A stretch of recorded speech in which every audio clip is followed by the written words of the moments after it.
When I was a kid, I always really liked horses.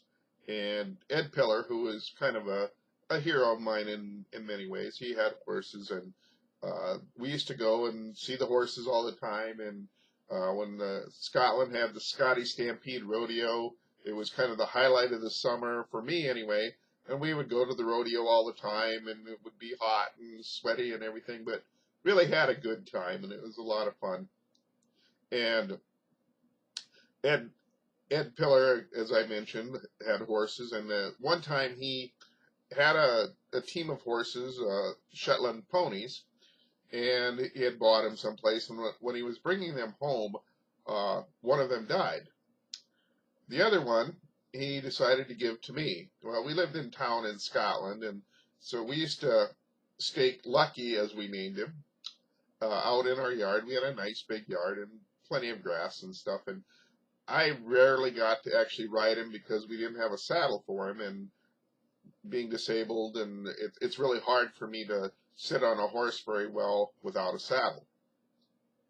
So my brother Mike used to ride him a lot all over town and everything, and in the end we had to have Lucky go out to my uncle Paul Beckett's farm, which was a few miles south of Scotland, and there were some problems with some teenagers at the country school that was nearby teasing him and stuff, and so we ended up having to have Ed take Lucky back. But I still love the horses and stuff, and I was thinking today and reminded of when I was at Crippled Children's Hospital and School, now Lifescape in Sioux Falls, and every spring before the SDSU rodeo, the rodeo club did this fundraising event where they would ride their horses in relays from Brookings to Sioux Falls. And when they got to the edge of Sioux Falls, they would all saddle up and ride their horses all in one big bunch into town,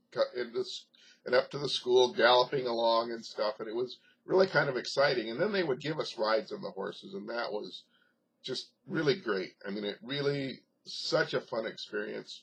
However, I remember one time, and it was a little different. I uh, was getting on my first horse, and the girl who owned the horse was getting everything set, and a wheelchair broke loose, a different wheelchair, not mine, and hit the horse in the back of the feet, and the horse took off bucking and jumping, and the girl barely stayed with.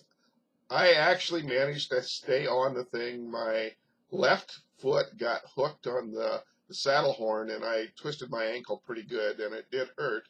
However, I stayed on and did a little ride, not very long, because I was a little concerned. But the main thing is, after I got off and I went and I rode a couple other ones, just because I did make sure at the end of the day that I got back on that same horse and had a decent ride around and stuff, and made sure that. And the girl felt really bad, and I kept telling her it's okay, it's okay. The main thing is I got back up on the horse and I kept going. And I think that kind of speaks to my whole life. Every time I fell on my crutches and stuff, I got back up and I kept going. And I always tried my best to make the best of things.